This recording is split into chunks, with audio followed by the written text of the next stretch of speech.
और कोई सद्य कोई ऐसा उपाय नहीं है। सद्य माने तुरंत का उपाय ऐसा नहीं है कि उसको जान ले।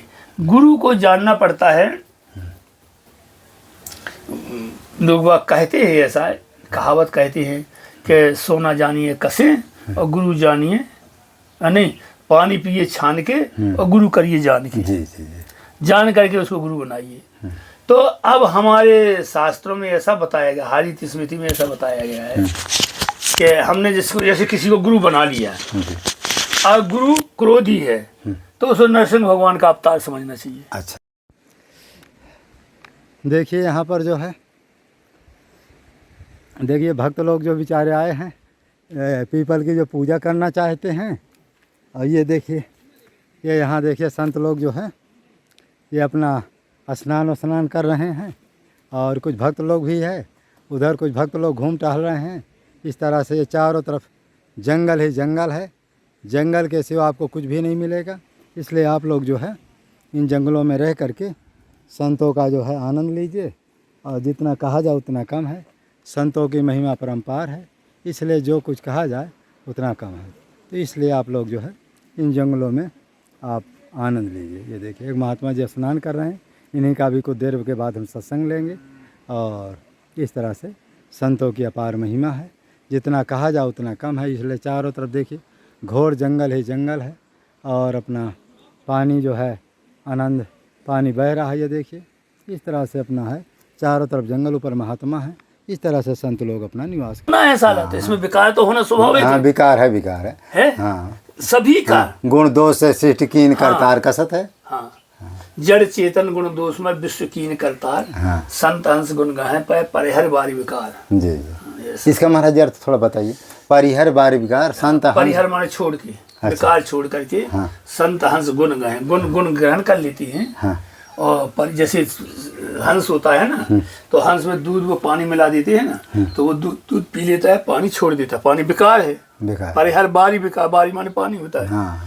पानी रूपी विकार को संत हंस बन करके गुण ग्रहण करता है उससे। अच्छा। और विकार रूपी पानी छोड़ देता है। अच्छा, परिहर बार विकार, परिहर माने छोड़ देता है। अच्छा, संत हंस गुण गाहे पे परिहर बार विकार।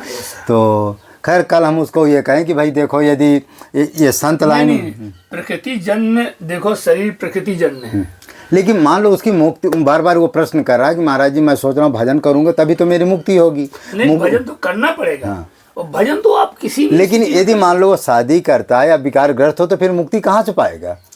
तो उसको तो त्याग करना पड़ेगा। उसको जैसे रजनीश ने जो कहा ना, हाँ, क्या कहा? रजनीश ने यही कहा, everybody and presence of the sex. प्रत्येक देखो हमारे शरीर जो है ये भोग से शरीर बने हैं। हाँ, सभी के भाई माता पिता तो सबके अंदर में वो सेक्स के जीन्स प्रेजेंट, हाँ, काम वासना सबके अंदर रहती है। हाँ, काम वासना। अब वो वासना, जब तक उस वासना से मुक्त नहीं होगी आप, तब तक आप मुक्त नहीं हो सकते। वासना से मुक्त होना चाहिए पहले। आपने उसमें देखा गीता के 15वें अध्याय में कहते हैं, निर्माण मोहा जित संग दोषा अध्यात्म नित्या विनिवृत्त कामा। काम से निवृत्त होना चाहिए। निवृत्त होने का मतलब वही सेक्स जीन्स नहीं रहना चाहिए उसके अंदर में। विनिवृत्त काम और द्वंद्वई विमुक्ता दुख सुख संगई गच्छन्ति मूढ़ा पर, उस अव्यय पद को तब पहुँचता है वो। अच्छा, द्वंद्व विमुक्ता, हाँ, दुख सुख संगई, दुख और सुख द्वंद्व जो है इससे मुक्त रहे, तब वो व्यक्ति मूढ़ा, मान उसको मूढ़ा कहा गया है क्योंकि वो क्रियाशील एक्टिव है। तो इसलिए वो उस अव्यय पद को प्राप्त करता है। कौन सा अव्यय पद? न तद भासतो सूर्य न शशांको न पावका। न जहाँ सूर्य की प्रकाश जाता है, न चंद्रमा का, और न अग्नि का ताप जाता है। जी। यद गत्वा न निवर्तन्ते तद्धामम परमम मम। जहाँ जा करके फिर लौट के नहीं आता। महाराज जी इस समय जैसे आज इस समय इतना समय बहुत तेजी से खराब है। आज से 25-50 साल माने जो भी औरत होती थी, भले शादी हो ले अपने धर्म को बचा करके वो टिकी रहती थी। लेकिन आज महाराज जी इतना, वहीं एक मित्र की कथा उसने सुनाया कि महाराज जी मेरा मित्र था, थोड़ा मान वो भी थोड़ी बहुत पूजा पाठ में मन उसका माने आध्यात्मिक का, उसकी लुगाई आई, पहली बात तो 4 दिन तक वो बेड में सोया नहीं, नहीं होता है सुहागरात। अरे वो सब ठीक है, वो सब तो फिर क्या हुआ? ये सब वीडियो में कहने की हाँ। चीज थोड़ी है। फिर सोने के बाद क्या है कि उसको तलाक देकर वो चली गई, अपने मायके वापस चली गई। तो वहीं भयभीत है, कहा मेरी भी पत्नी आवे और 4 दिन बाद तलाक देकर चली जाए तो मैं करूँगा क्या? 4 दिन तलाक की समस्या सामने मत ले आओ। अच्छा, क्रम से चलो ना, क्रम तोड़ के क्यों चलती हो? अच्छा। पत्नी को जब मंडप के नीचे हाथ पकड़ा जाता है तो संकल्प किया जाता है, संकल्प किया जाता है, समझे? उस संकल्प को पूरा करो। हैं? लिखा है he break your promise to suffer in the and.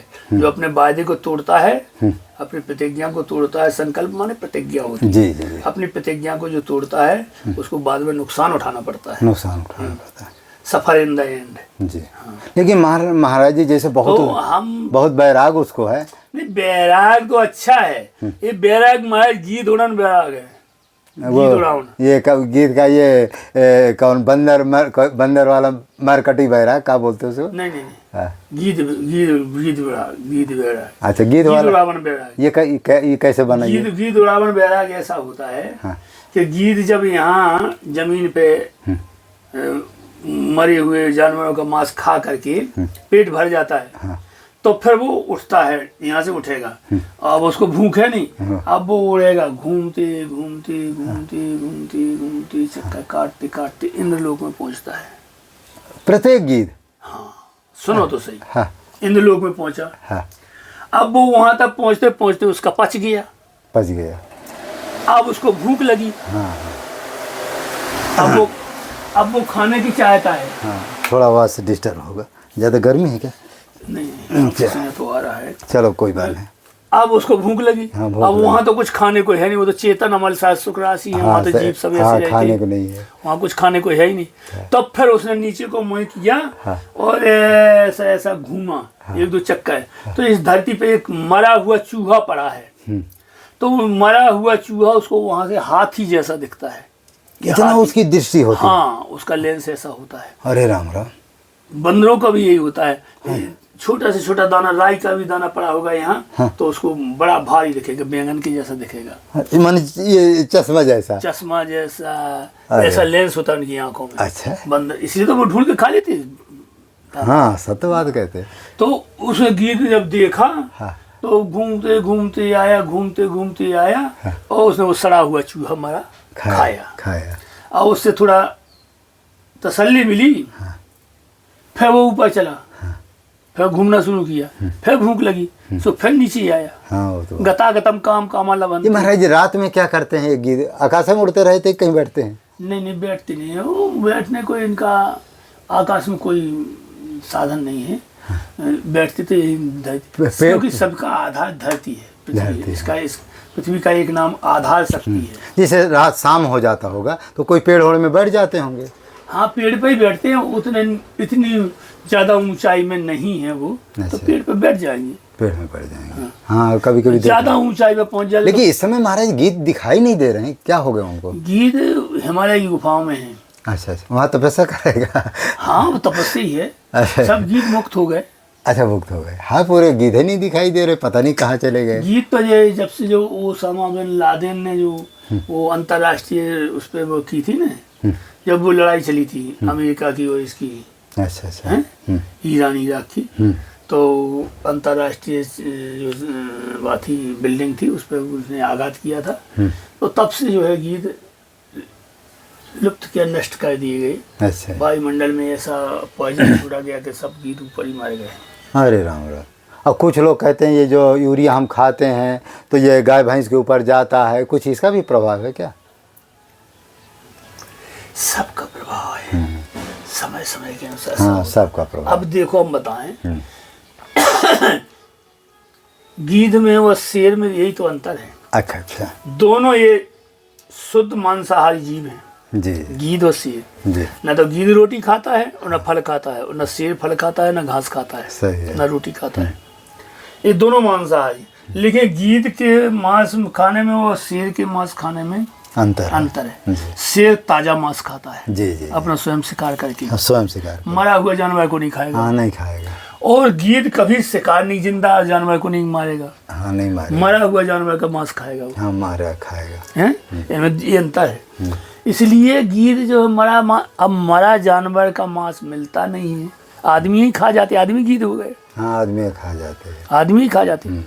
अब आदमी जो है ये मांसाहारी नहीं है, गीधाहारी है, गिद्ध की तरह है, क्योंकि ये जो मांस खरीद के खाते हैं, मरे हुए जानवर का मांस बेचते हैं ना, वही खरीद के खाते हैं, वो गिद्धों का भोजन महाराज जी उनके पास क्या है, कैसे जो फ्रिज होती है, यदि 10 दिन 15 दिन रखे रहें खराब नहीं होता। ये जो फ्रिज की बात छोड़ो, ये आर्टिफिशियल बात छोड़ो, हाँ। आप तो अपने अध्यात्म में चलो ना, तो वो गिद्ध का भोजन है, मरा हुआ जानवर का मांस, हाँ गिद्ध का भोजन, गिद्ध का भोजन है, गिद्ध का भोजन है। अब उसको आदमी खाने लगे, हाँ खाने लगे खूब तेजी तो अब गिद्ध क्या करेंगे बेचारे, वो मुक्त हो गए, से। मुक्त हो गए। वही गिद्ध तो आदमी बन गए, सो वही आदमी खा अच्छा रहे। वही गिद्ध जो है, वो जो मांस खा रहे वही आदमी की बने। यानी वो आ गए, सो साले वही मांस खा रहे हो, तो अपने अच्छा उनका पुराना अभ्यास है, जी जी। तो उसमें और कोई बात नहीं। हम सब आध्यात्मिक उस क्षेत्र में जाएं और थोड़ी सी थिंकिंग करें, अपने दिमाग मन बुद्धि को थोड़ा सा। महाराज जी एक रामायण में है कि सो कलिकाल कठिन उर्गारी, अब पाप परायण सब न डारी। तो ये इसका अर्थ क्या है? सो कलिकाल, उस कलिकाल की बात कहते। एक बार काकभूषण का उस कलिकाल में जब काकभूषण हुए थे, तब तो कलिकाल तो इस सो कलिकाल, सो माने वह कलिकाल, अच्छा अच्छा, उस कलिकाल का वर्णन करते हैं। अच्छा ये वाले का भी नहीं है? नहीं, वो तो क्रम तो कलिकाल का वही गुण है, वही गुण है, वही गुण है। सो कलिकाल कठिन उर्गारी, पाप परायण सब नर नारी, उसी का ना वर्णन किया है। सब जात को जात भय मंगता, ईसा पर साक्षर लोलुपता, भरपूर रही समता वियुक्ता, नहीं मानत न तोष विचार न शीतलता, सब जात को जात भय मंगता, और नहीं मानस को अनुजात अनुजात है। ये कलिकाल का ही वर्णन किया था। महाराज जी इस समय भी तो लागू चल रहा है। तो लागू क्या है, कलयुग है अभी। वो कलिकाल उन्होंने जो चौथा चरण था कलयुग का, अच्छा, उसका वर्णन किया। तो पहला चरण चल रहा है, पहला चरण। अभी कहाँ उतना कलयुग है। माने जब वो भयंकर कलयुग आएगा, कोई अनुजा तनुजा भी नहीं माने, न पुत्री मानेगी न बहन मानेगा, इतनी भयंकर कलयुग आएगा महाराज। है ही कलयुग का धर्म है, कलयुग का ही। अच्छा हाँ, अरे राम राम। तो उस समय तो ये जो पूजा पाठ करने वाले महात्मा भी, अरे हाँ, रावण को नहीं देखा? तो रावण के सामने में कोई भगवान का नाम नहीं ले सकता, तिलक नहीं लगा सकता था, नहीं लगा सकता। अरे राम। उसमें जो लिखा है कि सम्मत वो 20 जीवन सम्मत पंचदशा, हाँ, कल्पांत नाश गुमान ऐसा। हाँ, इसका अर्थ क्या है? माने कलयुगी जीव थोड़ी सी जिंदगी है। हाँ। पंचदशा माने 50 साल। अच्छा 50, हाँ 50 साल। इस समय 50 साल उम्र है। 50 साल उम्र है। लघु जीवन सम्मत पंचदशा, हाँ। हैं? और कल्प नाश गुमान ऐसा। और गुमान ऐसा होता है, अपने आप में गर्व ऐसा होता है कि आपको कल्पों तक जिंदा रहना है। कल्पों तक, हाँ सत्य कहते हैं। कल्पांत नाश गुमान ऐसा गुमान होता है। हाँ। और उसमें कोई ऐसी और एक जगह और लिखा है कि मनुष्य की 20 और 30 की माने आयु हो जाएगी, और इसके माने लास्ट में और कम उम्र होगी क्या अभी? अरे उम्र कम क्या, लंबाई कम हो जाएगी, उम्र कम हो जाएगी, सब कम हो जाएगी। तो वो लंबाई तो उम्र कम दोनों अब ही से शुरू हो गया। अब किसी समय में ये आएगा कि मनुष्य को चने के पेड़ पर चढ़ना पड़ेगा। अरे ऐसा नहीं आएगा, चने के पेड़ में बंदर जैसा मान रखते हो कि बंदर जैसा हो सकता है, क्योंकि आई तो धीमी धीमी बहुत तेज़ी से वो माने वो उम्र तो घट ही रही, और लंबाई भी बहुत तेज़ी से घट रही। महाराज जी हमारे पिताजी कितने लंबे थे, हम उनसे सीधा 1 फीट, वो भाई 6 फीट के थे, हम 5 फीट के, सीधे 1 फीट तो कम हो ही गए। नहीं वो सब ऐसा है, मतलब ये संसार समय के अनुसार सारी चीज। जैसे हम छोटे थे, बचपन में थे, तो उसी औसत के अनुसार हमारी उंगली थी, छोटी छोटी इतनी इतनी उंगली थी, सब था ना छोटा छोटा। और जैसे शरीर का विकास हुआ तैसे तैसे सारे सर्वांगीण विकास होता है। हाँ, पूरे अंगों का विकास होता है। ऐसा नहीं कि एक उंगली इतनी सी रह जाए और एक उंगली इतनी लंबी, वो तो पूरा शरीर का, वो मोटाई लंबाई सब उसी अनुपात में बढ़ती है। तो इसी प्रकार से समय के अनुसार सब होता रहता है। अच्छा अच्छा। महाराज जी कल एक भगत कमेंट किया, कल परसों, कि क्या कमेंट था उसका, कि महाराज जी हम जो है माने सच्चे गुरु की पहचान कैसे करें? वो राजस्थान का है, वो उसका नाम है सीताराम वैष्णव है, माने एक तरह से वहाँ का भगत है अभी मान लो, लेकिन साधुओं के कहे महाराज भटक तो हम जगह जगह रहे हैं, लेकिन सच्चे गुरु की पहचान कैसे करें, सच्चा गुरु कैसे जाने कि ये सच्चे गुरु हैं, ये प्रश्न उसका मैंने कई दिनों से कर। सच्चे गुरु की पहचान, देखो गुरु की पहचान तो कोई कर नहीं सकता है। अच्छा अच्छा। श्रद्धावान लभते ज्ञानम, जी जी। दो प्रक्रियाएं हैं गीता में बताई गई हैं। एक तो है श्रद्धावान लभते ज्ञानम, जी और एक है बहु नाम जन्म नामंते ज्ञानवान माम प्रपत्ति। बहुत जन्मों का संस्कार होता है जो जी अभ्यास। जी। तो अगर व्यक्ति के अंदर श्रद्धा है तो उसको गुरु स्वयं आ जाएगा। अच्छा। पार्वती जी कहीं गुरु ढूंढने को थोड़ी गए, ना नहीं गए, नारद जी स्वयं पहुंच गए थे उस गुरु बन के। ध्रुव जी को देखो नारद जी पहुँच गए, नारद पहुंच गए थे। हाँ तो प्रहलाद जी को नारद पहुँच गए थे। तो माने बहु नाम जन्म नाम थे, वो कई जन्मों का संस्कार था उनका, अच्छा अच्छा अच्छा। तो उनको गुरु अपने आप मिल गया। और कोई सद्य कोई ऐसा उपाय नहीं है, सद्य माने तुरंत का उपाय ऐसा नहीं है अच्छा। कि उसको जान ली। गुरु को जानना पड़ता है। लोग बाग कहते हैं, ऐसा कहावत कहते हैं कि सोना जानिए कसे और गुरु जानिए नहीं, पानी पिए छान के और गुरु करिए जान के। जी जी जी। जान करके उसको गुरु बनाइए। तो अब हमारे शास्त्रों में ऐसा बताया गया, हरित स्मृति में ऐसा बताया गया है कि हमने जिसको जैसे किसी को गुरु बना लिया और गुरु क्रोधी है तो उसको नरसिंह भगवान का अवतार समझना चाहिए। अच्छा अच्छा अच्छा।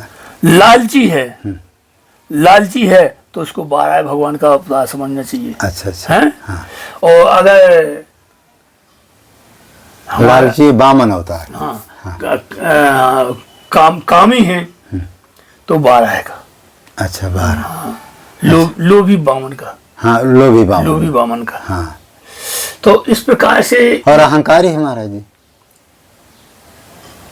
इस प्रकार से हम लोगों को अपनी मानसिक परशुराम क्रोध। हाँ क्रोध, भाई वो भी तो क्रोध माने परशुराम है ना। परशुराम और राम जी का कौन सा दृष्टांत देंगे? राम जी, हाँ। राम जी में तो सभी गुण ही गुण थे। अच्छा अच्छा। राम जी में क्या विद्या विनय निपुण गुणशीला, शील गुण था। अच्छा अच्छा। केवल भगवान में काम का दिया जा सकता है, लेकिन उनके 16 पत्नियां नहीं थी। अरे वो सब नहीं कहा जाता। अच्छा। देखो हम बताएं, भगवान को हम सब अपने उसमें अपने फार्मूला से नहीं तोल सकते हैं। परमात्मा उसमें हमारी भक्ति कम होती है। अच्छा ऐसे शब्द बोलने से। अच्छा अच्छा। परमात्मा को इसी तुलनात्मक अध्ययन करने से अच्छा अच्छा। हम लोगों की जो श्रद्धा भक्ति होती है वो कम होती है। अच्छा अच्छा। इसलिए हम नहीं करना चाहिए। न किसी का न हे दृष्टि से करना चाहिए, न किसी का श्रेय दृष्टि से। हम अपने उपासक हैं, हम अपने आप कहते हैं वो सब भगवान है। वो कुछ भी कह सकते भगवान। इसका मतलब गुरु जो है पूर्व जन्म के पुण्य के बल से सच्चे गुरु मिलते हैं। हाँ, सच्चा गुरु तो तभी मिलता है जब तुमने कई जन्मों में तपस्या की साधना की हो और उसके पास प्रति श्रद्धा हो। अच्छा अच्छा। अब कई लोग हैं आघात खाते हैं, आघात भी खा जाते हैं लोग। हाँ हाँ सही है। तो वो आघात क्या है कि वो इसलिए आघात खा जाते हैं कि उनको अपनी एक्टिविटी का ज्ञान नहीं रहता है। जी जी सत्य बात है। शुरू में हम किसी महात्मा के पास में गए, महात्मा के पास संपत्ति देखी कि खूब संपत्ति है, जी। चीला बन गए। चलो बनेगा। उनने अच्छी मीठी मीठी बातें फेंकी, बस हो गए लट्टू। सही है। हैं अब बाद में उनने धर दिया। हैं सही है। तो अब फिर तो दुख मिलेगा ही। तो वो एक्टिविटी तुमको अब दोबारा नहीं अपनाना है जो एक्टिविटी पहले अपनाई है। लेकिन महाराज जी विशेषकर जो बड़े लोग हैं यही देखते हैं कि बढ़िया महाराज जी का 4 खंड की बिल्डिंग बनी है, पंखा कूलर टीवी लगी है, बढ़िया ऐशो आराम है। बड़े लोगों के गुरु वही पंखा टीवी और बिल्डिंग है, वही गुरु है। और उन्हीं को गुरु बनाते हैं। वो वही गुरु है। वो जिनने बनाया वो गुरु नहीं है। अच्छा। वो बिल्डिंग ही गुरु है उनकी। अच्छा बिल्डिंग गुरु। हाँ। हाँ। उनके पास गाड़ी है, सफारी गाड़ी है, और सब कुछ है, तो वही गुरु है, गाड़ी यही गुरु है। अच्छा जी। हाँ तो वो कह रहे हैं कि महाराज जी फिर वो उसकी जो पत्नी कहा देखो इन्हीं को, हाँ कहा महाराज देखो कि हम आएंगे बढ़िया सुख सुविधा भी मिलेगी, इन्हीं को अपना गुरु बना लेते हैं, उन्हीं को महाराज जी गुरु बना। हाँ तो उनको धक्का ही मिलता है, लाते मिलती है, मौका मिलता है। तो ये जो वही लोग तो रोते फिरते हैं। लालची गुरु चेला लोभी, गुरु बने अजगर चेला बने लोभी, क्या ऐसे लोग ही अजगर और चींटी बनते हैं क्या? नहीं नहीं, लोभी गुरु लालची चेला नरक में हो ठेली ठेला कैसे ऐसे कुछ है ना।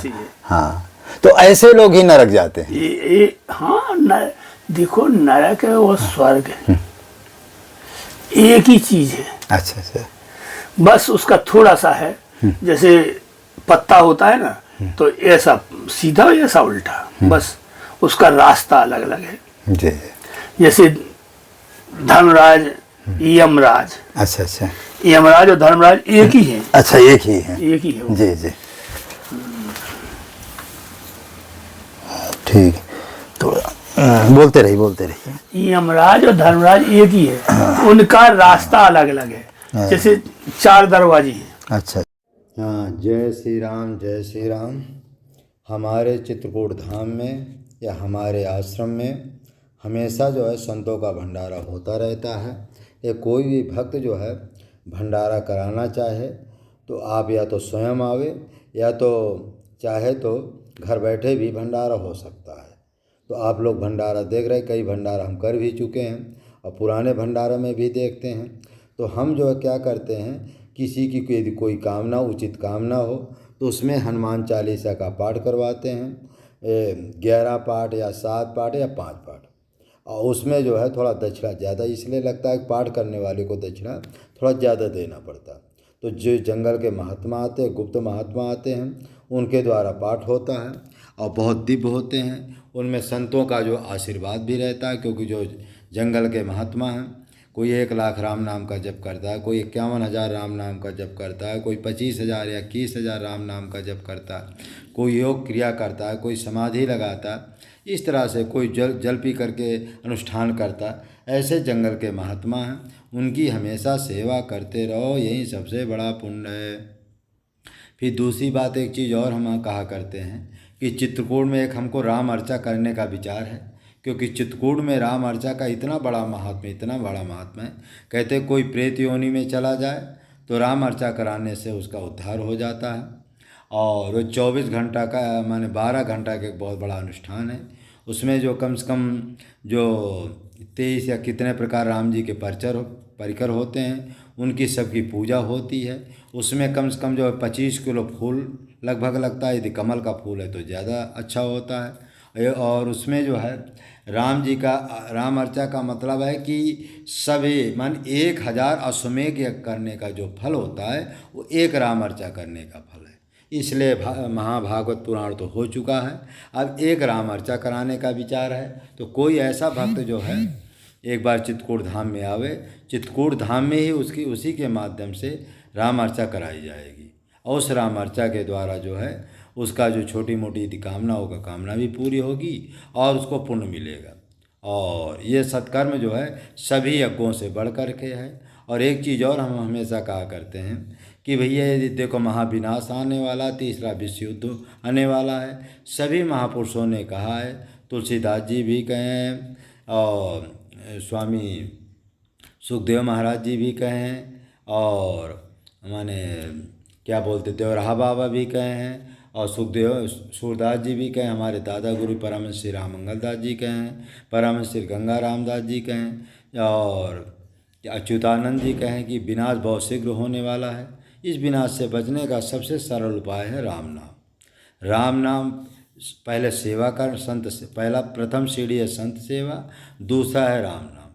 क्योंकि कोई भी कार्य जो जब तक जो है संत का कहते हैं, संतों की सेवा करते करते या संतों का भंडारा करते करते या बगुला को खिलाते खिलाते कभी हंस आ जाता है।